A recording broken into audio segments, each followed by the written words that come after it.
it going, guys? Good morning, Tracy. Good morning. Happy New Year. Happy New Year. Thank you. Good morning, everybody. I will get everything started here. My name is John Majoy. I'm the Chief of Police for the Village of Newburgh Heights. I also serve as the President of the Board of Directors for Cleveland Family Center for Missing Children and Adults, also known as Cleveland Missing, and I also chair the Northeast Ohio Amber Alert Committee. The purpose of everyone coming here today is we want to cast some light on the case of Amanda Dean, who's been missing for 5 years. And so I'm going to turn things over to the family here in just a second. They're going to talk about Amanda. They're going to talk about her as a person, as a daughter, as a sister, and as a mother. And then once they're done talking, we will open up the field to questions from anybody in the media.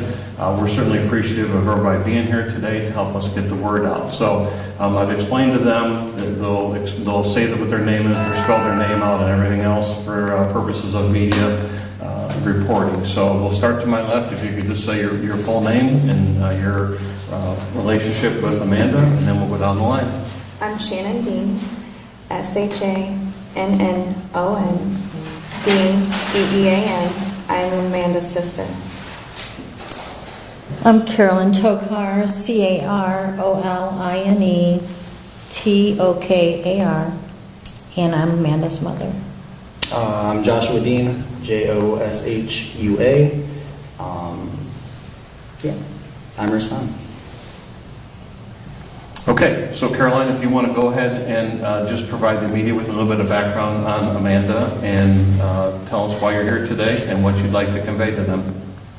Well, Amanda is my youngest daughter. She was always a bright light to me. She was fun-loving, witty, had a smile that just light up any room. And she loved her kids. She loved family. She loved fishing. She loved craft. She loved singing. She had a golden voice and great heart. And she became a grandparent. She doesn't know she's got 2 grandchildren, and a boy and a girl. And one will be 2 pretty soon, or 3, I'm sorry, 3 years old. I have 13 grandchildren, so it's hard to keep up with the new ones. But she's a family person, and I just want her home. This is out of character for Amanda. She's never gone hardly any time without a phone call, without communication of some sort with her family. So, but I love her. Love you, Amanda. I hope you'll come home soon and meet the new additions to the family. Shannon? Amanda was very cheerful. She loved life. She loved her family. She loved her kids. We had a very good relationship. She loved art. She was very artistic, and music. She loved to sing. She loved karaoke, and she definitely was a great singer.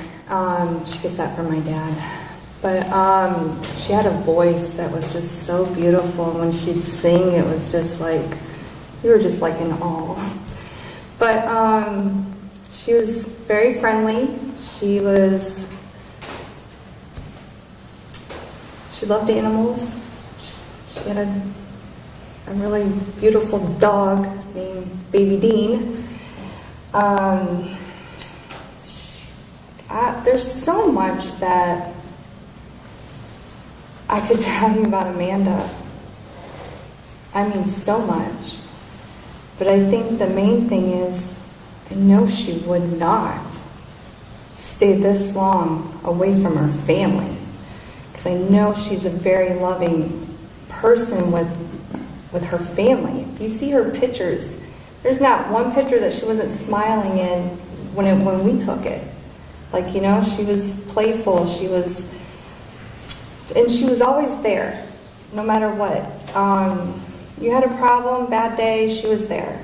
And vice versa. You know, she always looked for us if she had a bad day, and we would make her smile, you know, or try to help her as much as possible. That's why I just know she would not.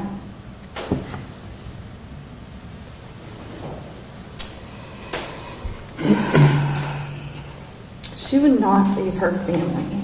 She would not. This is not her character. She was my sister, and I feel like they took her away from me.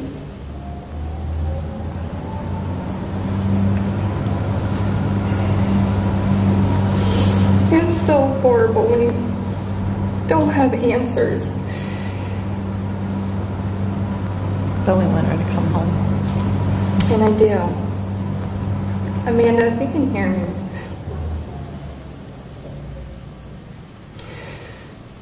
I love you.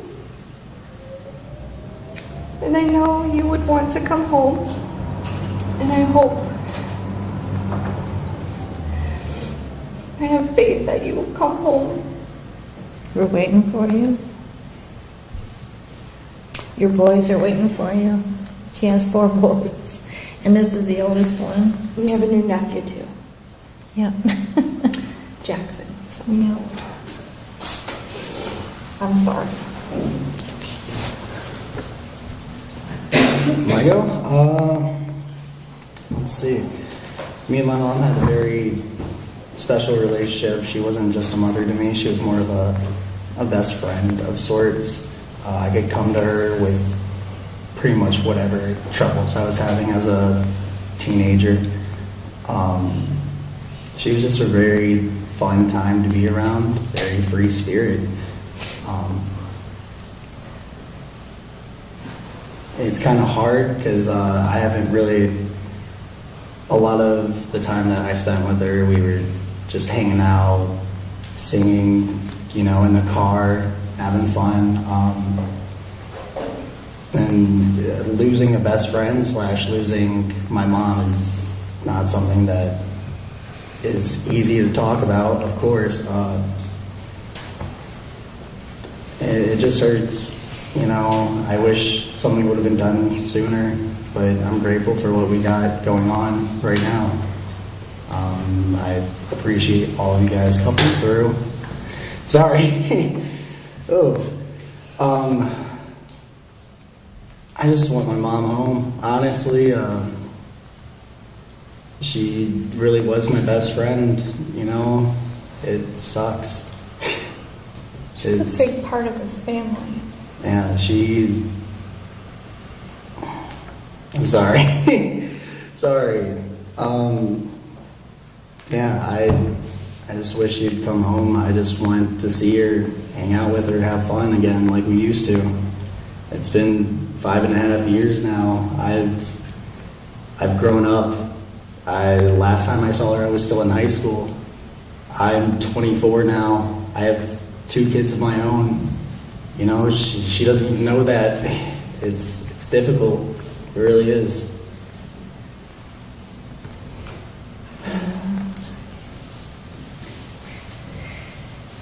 Amanda, I just hope and pray. A lot of prayers are being said that you'll come home. A lot of support too. Yes. And that's definitely We're a plus. waiting. We're waiting for you. Yeah. I have a question. Yeah. I'm Matt Westrope with the Sandusky Register. What do you hope to see happens next? The investigation is just getting started, and in fact, there was never any real investigation previously.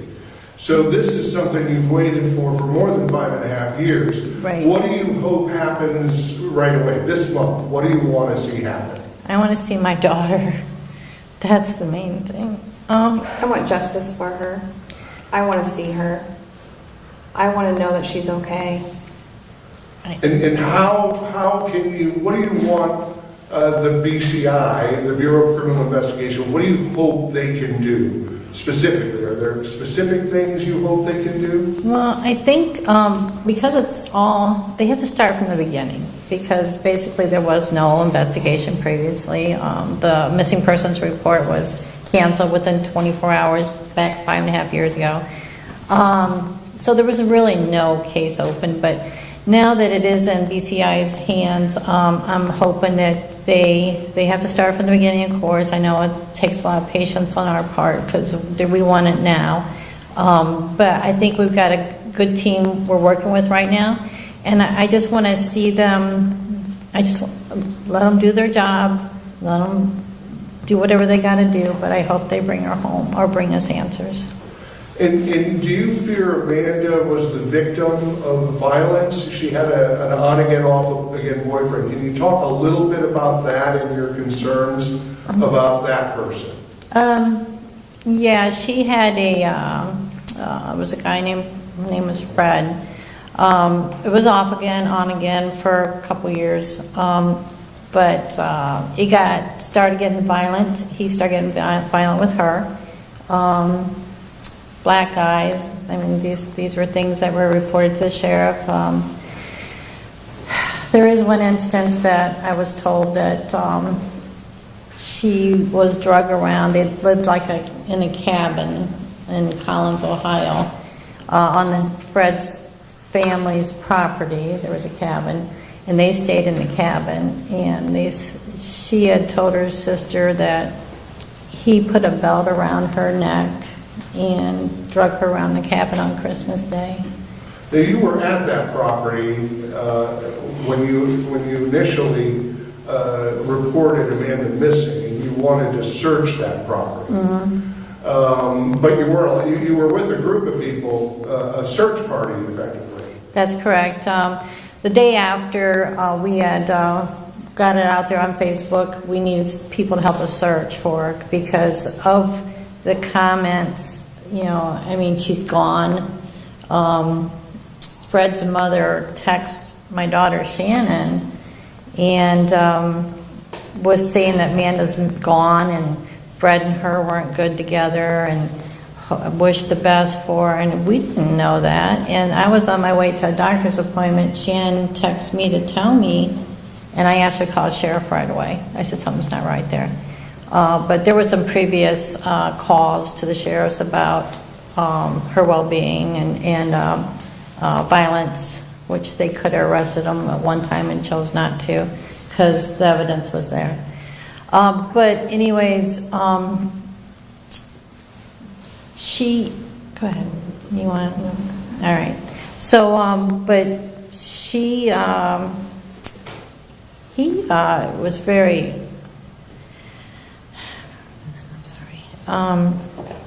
He was very violent with her, and I think there was at one point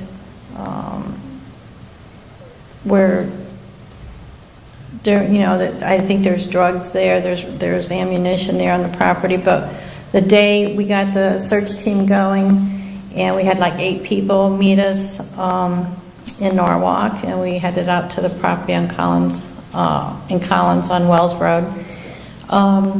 We got to his house, his parents' house, and they had signs all up, said no trespassing, violators will be shot. So we weren't allowed to search the property. And so that property's never been searched? No, as far as I know, no. And do you think that's something that should happen, that you would like to see happen? Almost definitely. It should have happened a long time ago. And what else do you hope an investigation will do? And I don't mean to put you on the spot, but are there things that you hope the investigation will do that'll give you answers? Yes. I'm hoping that they do get whatever they need, search warrant, whatever, to go onto the property, go to that cabin. But there's also something else.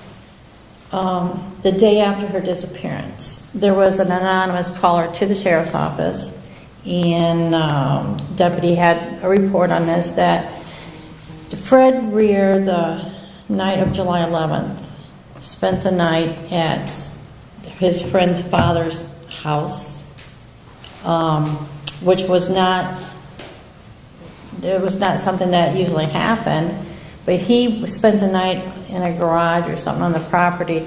But he had also made threats to his friend that he was going to kill Amanda and stuff her in a blue barrel. Now, that's information that is in the deputy's report. Yes, and there was no follow-up. From that day. Nobody did nothing. So with that. do you anticipate the investigator with BCI as the lead investigation team, to your understanding? Yes. Do you expect that those individuals should be interviewed? Yes, Okay. most definitely. I mean, the information's on the report, except for a phone number was blacked out, but the address of where he stayed that night is on that report. And he said he felt concerned because he heard the next day that this girl was missing, and he had heard him say Amanda Dean, he was going to kill her and stuff her in a barrel. And that's why they contacted the Huron County Sheriff's Office to make that report. And there was no follow-up. I have a copy of the report. We got a question over here from Tracy from Channel 5. Hi, Tracy Channel. Can you just take us back, since we don't have any, I don't know any of the additional details of when it first happened. When did she disappear? How did she disappear? When was the last time you saw her? July 11, 2017 was when we reported her missing. I probably had not seen her, probably about 2 or 3 weeks before this happened was the last time I had seen her. Her sister was in contact with them almost every day. They were on the phone talking to each other. Shannon would know more about that. Well, because he destroyed a lot of her phones, in fact, all of them, like she ever had. The boyfriend the abusive boyfriend she was dating. That is correct. The only way she can get a hold of me is when she would take Fred's phone and text me, and then she said, I have to erase this, so please don't text back. So she would let me know, if she was okay and stuff, and if she needed anything. And there'd be times that she would call me from Ren's phone, which is his mother, and it's like an off and on thing. I was allowed there and then I wasn't allowed there because I didn't agree with what Fred was doing to my sister. And so there was a lot of altercations. And yeah, I was even advised when I reported him giving her a black eye not to go back on the property for right now because for my safety, they were afraid, of anything. So even though it was my sister, I wasn't going to stay away. But there was several incidents that she would get a phone and then he would break it, they get into a fight, and so... Was she living with him? Yeah, off and on. And so what was the last message that you got from her? Was it the day before, or was it July 11th? When was the last time that you had communication with her? I believe because the last message I had with Amanda was we were actually going to remove her from that home, that cabin. I had talked to my Aunt Geneva, and she said that Amanda can go ahead and move in with her and stay with her as long as she wants, so it was all set in stone. I told Amanda, I hope you're ready to go, because Geneva said it was all right, because we were talking back and forth about it. And then, I was working at a hospital, so I had to wait till my day off and stuff. And then I got a text from Ren, which is Fred's mother, stating, well, I went to the cabin and no Amanda, and she said some other things about her and Fred. It just wasn't good for each other, and she was really nice to Fred's brother and Paul, and she just was mentioning things, and I was just like, what are you talking about? So my initial thought was what did he do to her? Why would you text me this?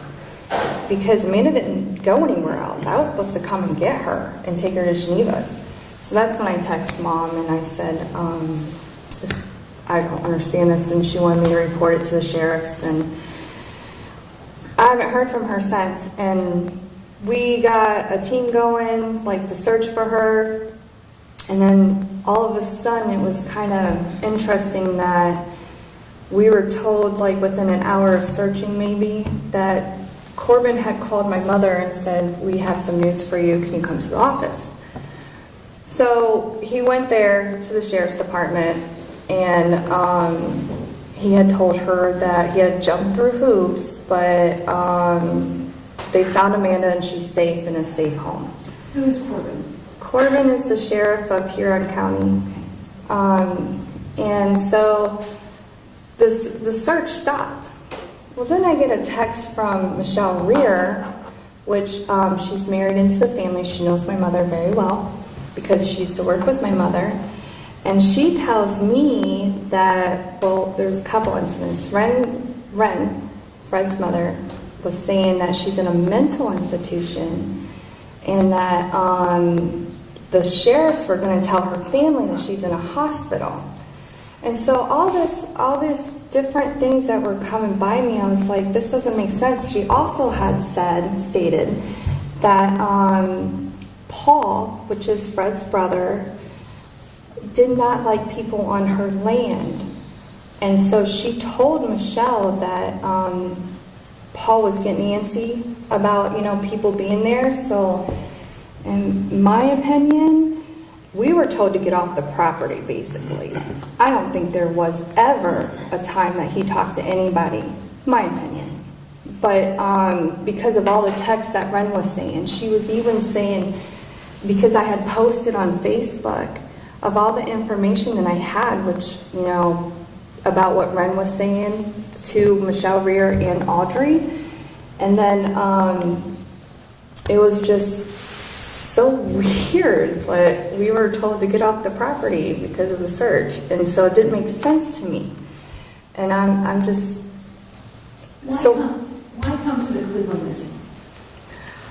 Lara, my best friend in high school, she reached out to me and she knew Sylvia and she knew about the program, and she called Sylvia and Sylvia called me right away. And Sylvia's been our backbone ever since, and LaJoy, and they've been helping us along the way because they've seen what we see. It's confusing. It doesn't make sense. Why is it that she's been missing for 5.5 years? Why is it that, certain protocols, okay, but if you look at all the stuff with the balance of it, it doesn't make sense. My sister would not leave us for 5.5 years and not say nothing. This whole thing of 5 years of Corbin constantly saying she's safe, she's in a safe home, but yet 5.5 years later, he's still saying that, but now he can't find her, so PCI took over. He said here. So we have another question. It's a two-part. Why do you think it took 5.5 years for this to finally get to an investigation? And two, when were you told by the sheriff's office that Amanda's not missing? Why did it take 5.5 years? I just want to also answer that. When she first came out missing, of course, I'm her mother. Sheriff Corbin told me that she was in a safe house. As a mother, you want to believe that, and I lived on that. I mean, that is what was my coffee every day, was knowing that she's in a safe house. She's going to be okay. She's going to come home. She's going to see her family. She's going to see her boys. So I kept believing that. And occasionally I'd drop by his office and I'd sit in the waiting room sometimes because they say he was in a meeting. I said, I'm not going anywhere until he talks to me. So he would eventually come out. And he said, oh, you haven't heard from your daughter yet? And I said, no, that's why I'm here. And I said, can you get her my phone number? Or I'd get him a Christmas card I left there for him to get to her. He never told me that he was not ever able to do that, or those things didn't get to her, or she's gone from there. Or he always led me to believe she was there. And so I started getting really weary about this whole thing, and I reached out to James Renner. I don't know if you're familiar with his work, but he works on cold cases in Ohio, and he got me connected with Channel 3, and they did a segment on her missing 3 years ago. And they interviewed me at my home, and also went to his office and interviewed him. And he said that Amanda's an adult. If Amanda wants to contact her family, that is at her discretion. But that she was safe. And that was 3 years ago. And so here we are today. No Amanda, no contact, no friends, no family, nothing. We still have nothing. And so, but I lived on that. I lived on those words from him. And because thinking the opposite would have crushed me. I would not have been functioning. But I'm really concerned. Because this isn't right. Something's wrong. When were you told that she's now unaccounted for, and what does your gut tell you? 2 weeks ago. 2 weeks ago. What does your gut tell you as her mother? I just had some bad feelings, but I'm trying to stay optimistic, you know. But it's been hard. It's been hard. But I know this is not her, so I know no one could have kept her back from her family. She loves her family. And no one would put those reins on her. She was a tiger, you know. I don't know, my gut feeling. I'm just trying to stay positive. Just trying to stay positive. It's hard when people lie to you for so long. Well, but that's why I believed that all these years, and why I didn't get more proactive in looking for her as we are now, is because of what I was told. And that's what like I said, I thrived on that. I needed to know that. I needed to know she was safe. You know? Do you think if an investigation was done 5 years ago, would you be in this space right now? No, ma'am. Because we would have had answers. Yeah, if they were so caring and helping us and understanding our, feelings about this whole thing, instead of shoving us away and just telling us what they want to tell us, eventually what makes you think that your family's not going to look for, your loved one? It's been 5.5 years. It's not like Amanda to do that. I'm sorry, but it's not. That is not her.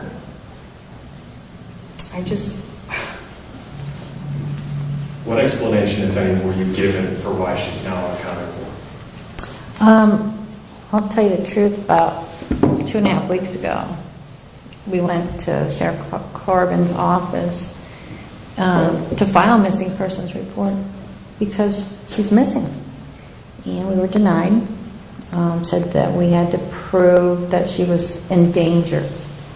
And I had told the deputy that my daughter's been missing 5.5 years. That's danger enough to me. I'm her mother. I feel she's in danger.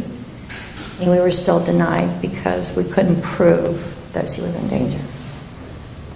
Can you tell us a little about the email that you sent the sheriff that prompted him to open up an investigation? You pretty much demanded. I did a demand letter to the sheriff's office for proof of life. I needed a proof of life. Okay. He's telling our Sandusky Register that she's safe and she's fine. And this is before the Sandusky Register met with me and Joshua. And I'm sure that because he couldn't give Mr. Westerhold answers to his questions that were convincing, but he kept telling him that she was safe. And so he was telling people this and the media that she's safe up to 2.5 weeks ago. So I sent a demand letter And the demand letter says, look, you have 7 business days to give proof to our family, Amanda's family, that she's safe, alive, and she's okay. Or if you can't prove this within 7 business days, then I would like to open an investigation for her missing. And I guess he didn't come back to me and tell me personally, but he did say he couldn't give us that proof in a press release. So, Or was it, he didn't have to? no, he couldn't give us the proof that she was alive. So now he's looking for her too. And by proof of life, what would you suggest they could provide that would show proof of life, just so we know? A video A video? of her A saying I'm video safe? or her, I just want to hear her voice. I know her voice. And there was an advocacy agency that the sheriff described as being involved in helping your sister and your daughter escape a violent situation. That was the message you were given. Yeah, Do you think the advocacy agency should assist you now in getting that proof of life? absolutely. And have you been able to ask the advocacy No, agency? because we're not given that information of who the advocacy is that she was with. I mean, he won't tell us. No one has told us anything about her whereabouts at that time, where she was. We have nothing. We have all we have is words. You know, we have nothing about my daughter being safe. I just. How do you know she's not in danger? No one's talked to her. How can I even prove to anybody in this room that my daughter's safe? But I know she's missing because she hasn't contacted her family. That demand letter was what I was counting on to prove to me that she's okay. She's okay. You know, if she's got to do this, whatever she's doing, you know, and if it's for her benefit, that's okay with me. But show me something. I have no closure. You know, I have nothing. And you've met recently with the Bureau of Criminal Investigation, the State Bureau of Criminal Investigation. Yes. An arm of the Ohio Attorney General's office. Is it your understanding that BCI will take the lead in this investigation? And tell us about your meeting with them and were you encouraged how this will move forward in the weeks ahead? Well, John Majoy has been a great help to us in orchestrating a lot of this, so appreciate all your work with us. But BCI, we just basically met with today. That's the first time I had contact with them. But I know Chief Majoy's been working with them all this time. I know it's a short time, but it seems like an eternity. But I think the BCI is taking the lead on this. And like I said, they have to start from the beginning because it's basically a new case. It's a 5.5-year-old case, but it's new. It's new to the people who you know, that are seeking to find her. There's nobody actually been searching for her all this time.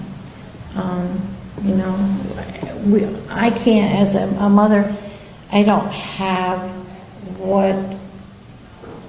the answers. I don't have the tools. I don't know where. That's why we reached out for help. We don't know what to do. And I know I'm talking in circles here, but I'm sorry, but it's everything running through my mind. But BCI, I feel confident that they're going to make some headway in this case, and I think they'll get us answers here soon. It won't be another 5.5 years. But you know, if Amanda, if you hear this wherever you may be, I just pray that you know you're in good hands. A good investigative team working with us, and I pray that we get you home real quickly. I don't think we'll be pushed off to the side again. I think I have a really good feeling about they'll be good. They'll be on our side. They'll help us. Any other questions from the meeting? If you don't get the results or the answers, even from Ohio BCI, do you plan to sort of keep going up that ladder to the Attorney General? I'll climb as high as I have to. We're never going to give up. We never did. For 5 Absolutely. years we've been trying to find her, but all of a sudden it finally escalated to where it needs to be. And then we're just going to keep going and going until where it needs to be. She needs to be home. And one for the chief. Right now today, is anybody considered a person of interest, one for questioning, any category like that at all? So just a couple things. So this is a grassroots investigation with BCI, and so as you heard today, that BCI has just gotten the information, they've just gotten the case, and so they're starting from ground zero. So at this point, there is not a person of interest, there is no suspect. Obviously, there's a lot of inroads that point in a certain direction, and BCI is going to follow all those roads to do whatever they have to do. I think one of the key messages that we would like to convey today is that if anybody has any information, whether it is they heard something, they saw something, they have an idea of something, they may have overheard a conversation, they saw something on social media, there is no tip that is too small. We would ask them to kindly call BCI. That would be 1-855-BCI-OHIO. Or contact the Huron County Sheriff's Department. The Huron County Sheriff's Department will run a parallel investigation with BCI, and so as Cleveland Missing, we're very, very confident that the Dean family is in very good hands with law enforcement and the direction this investigation is going. Chief, have you talked to the sheriff? I have not spoken with the sheriff. I understand, I've heard some of the challenges that the family has experienced. I can't really comment to that other than I can feel and sense their frustrations. But what I do know now is that once it was conveyed to us, one of the first phone calls that I made was to BCI and said, hey, are you familiar with this case? Can we talk to you about this? And so our relationship with Cleveland Missing and BCI is very, very strong. And so they were able to get on board right away and get moving with everything. So, of course, the holidays slowed things down just a little bit, but I'm very confident with BCI and their resources. They've already commenced the investigation. They've already started doing as much background. They talked to some of the family members today. I look for that to continue, and I look for them to not have to wait any longer than what they've already have. Chief, could you just give us a primer on the foundation and its role and what it is?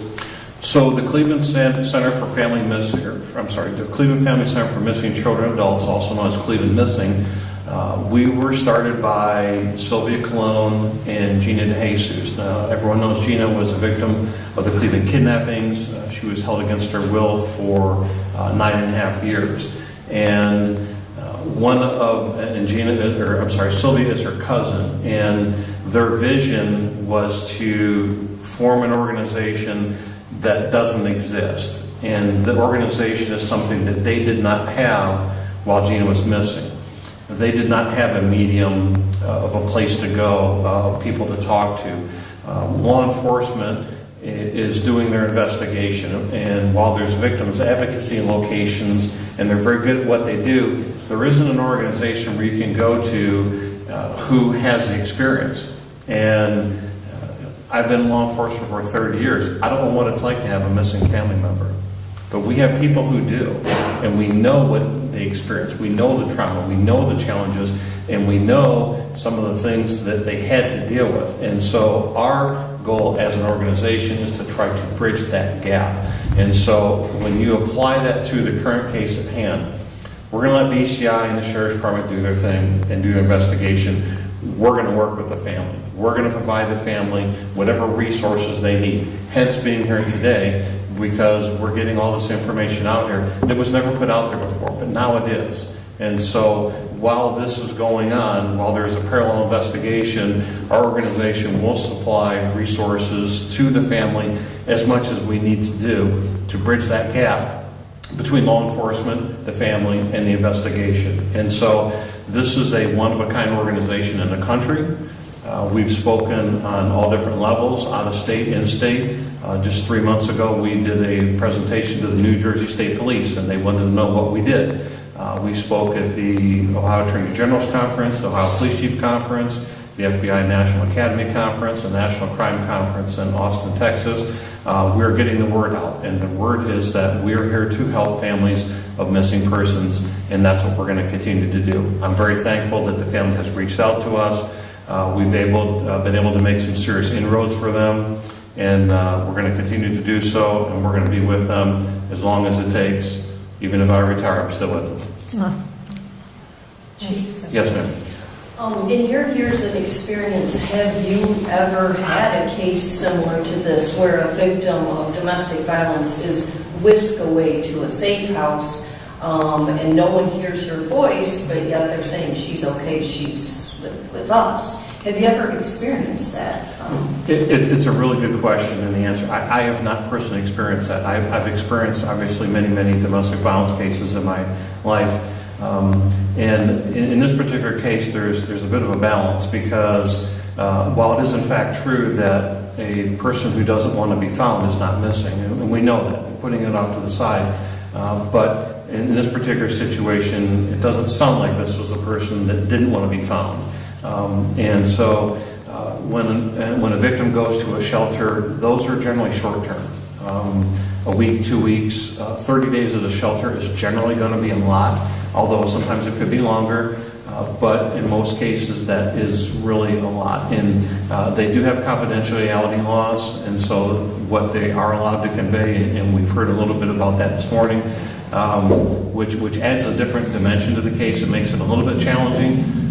In this particular case, there are a lot of unanswered questions that I'm very confident that BCI will get answers to, because Amanda doesn't sound like the person that doesn't want to be found, in my opinion.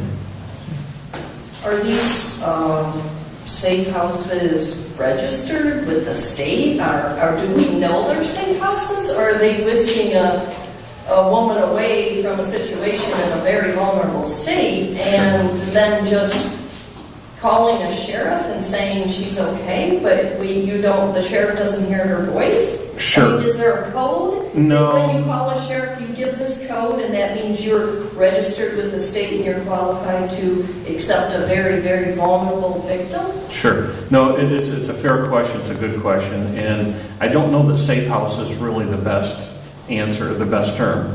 My belief is that this was a victims advocacy center. This is not the CIA. This is not putting a person in witness protection or something like that. At least there's no indication of that here. And so I think that safe house may have just been a term used in jest that she is safe. Now, again, I don't have any information on that, so I can't speak fairly on that. However, my guess is that she probably may have been at a domestic violence shelter or some sort of victim shelter. But as far as what you're suggesting, that there's a state-run safe house organization that's behind the scenes or underground, I'm not aware of one that exists. And so in this particular case, my belief is that they were referring to some sort of victims advocacy center or like a safe harbor place where victims, and each county has them, where victims of violence and domestic violence can go to and be safe. Then my next question would be, I am a victim of domestic violence. I've been an advocate for women who were in the same situation. And so I'm aware of that frame of mind at that time. And Joshua has talked to me about the frame of mind and physical condition his mom was in when he last talked to her. Now we know she had no vehicle and she had her phone smashed. How does a person in that vulnerable state with no transportation and no use of a cell phone contact some kind of safe harbor that's going to come in and whisk her away from these people? It makes no sense to me if someone could explain that, how she found this group, How did she reach out to this? Who gave her this information? It appears that she was surrounded by people who were not reaching out to help her in any way. So where did she get this thought of, I'm going to have some people come in and whisk me away? Right. So I think that the best answer is that somehow it appears as though she did have contact with law enforcement back in 2017. I do recall reading one of the articles that someone was quoted that she had sustained adverse injuries as a victim of domestic violence. So I wish I could speak more intelligently with specific information because I don't have that. However, my thinking is that she probably had contact with law enforcement and maybe declined to press charges. While that may not have been the best course of action to travel if she was injured, but sometimes victims may not come fully out and say who did what, although everybody in the world would know what happened. And so as a victim yourself, you may know this and see other victims like that, and that makes it very, very challenging. So I don't know that it's safe to say that she was whisked away to someplace. That is a question that I would like to see answered, and that is, how did she get from A to Z? Where did she go? Who did she talk to? It's not walking distance to any police That's correct. station, anywhere. Well, and the reality is that if you ask anybody in the room, where's the closest domestic violence shelter, there's advocacy centers, but as far as a shelter goes, we don't even know where they're at. And there's a reason why we don't know where they're at, because we need to keep people safe. And so, in my patrol days, if we had a victim, we had a drop-off point. Now, we had a general idea where the house was at, but we never knew exactly which one it was. And there's a reason behind that. And so, how did Amanda go from here to here? Those are a lot of questions that need to be answered. But again, I have all the faith in the world in BCI that they're going to be able to answer a lot of these questions. And, we've made significant inroads already.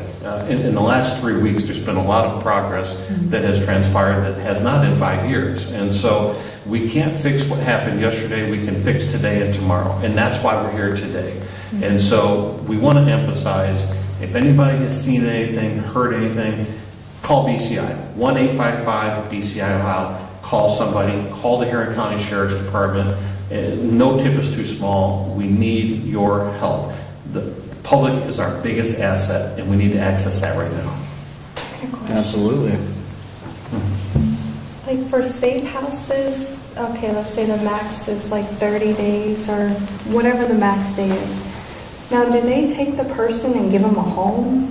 Or what do they do like after they leave and go through their Transition. Their process. Like, what happens afterwards? Where do they go? So I think that the fair answer is that they try to place them wherever they can place them. And I think the best answer to give is that it depends. And it really depends on the circumstances here. Sometimes the victim may voluntarily leave a safe home. Sometimes a victim, and I don't know that there's a specific time frame where they generally stay. I don't think that there's a 30-day that you have to leave after 30 days. But I do believe that they're going to try to place them into a place where they're going to be safe and ensure their safety, whether that's filing for protection orders or getting them into some place where they can be safe, where they don't have to live under the fear of threat of physical harm from a loved one, or in this case a former loved one, whatever the case may be. So I think that that's a fair assessment. So for her to work and pay rent, wouldn't it be known like where she was at, if she had to get a job to pay rent and stuff? Like if they let her go and she completed her assessments and stuff and Sure. whatever else they do there, Mm-hmm. how would she survive? How would she have a car? Do they supply her with cars and homes and stuff? And, Right. No. And couches and beds and, do they pay for all that? No. So again, I I think don't know that where these she are. would go. She don't know anybody outside of, I agree with you 100%, and I wish I had an answer that I know you that do, would. but I'm just- again, these are one of many, many questions that the investigation is going to have to turn to, and there's going to be a lot of rabbit holes. But no stone's going to go unturned. And again, I have the fullest confidence in BCI that they're going to do a very detailed and comprehensive investigation because there are a lot of questions. And I think that they're fair questions, they're good questions. Because I don't know because what somebody's it's missing. like to be in a domestic violence home, or, you know, I don't even know how she called them either. Like, you know, because Fred would break every one of her phones. I don't, unless she took Ren's phone, but how would she get the number instantly? Right. Like, how does she know who to call?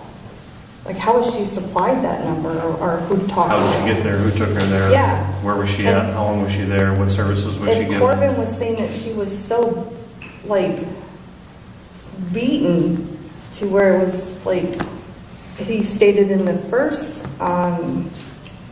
newspaper article that it was so horrific, you know, like, I don't get why, if he said that he saw her and it was the worst beating that he's ever seen, that Not he didn't. quite those words, but But- he says it was a really bad case of domestic violence. But later I had asked him if he had actually seen or heard my daughter's voice ever, and he said no.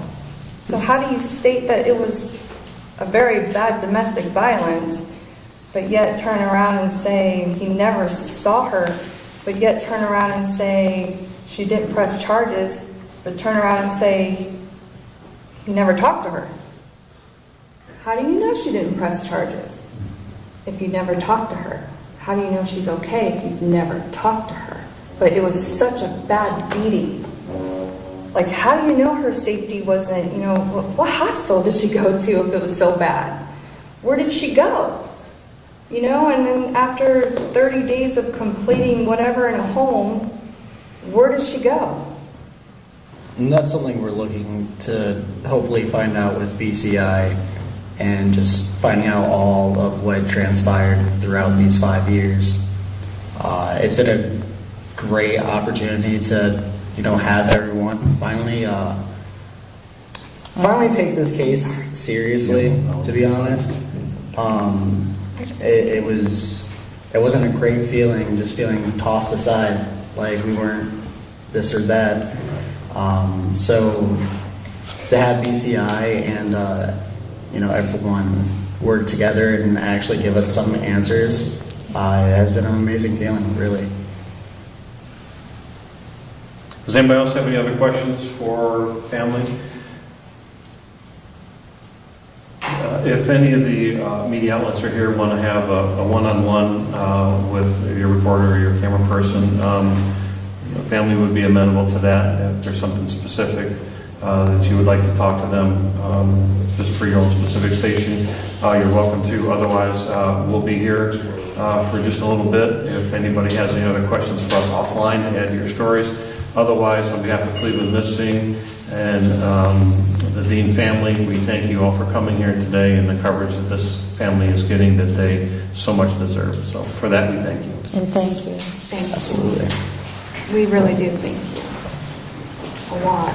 This means a lot to us.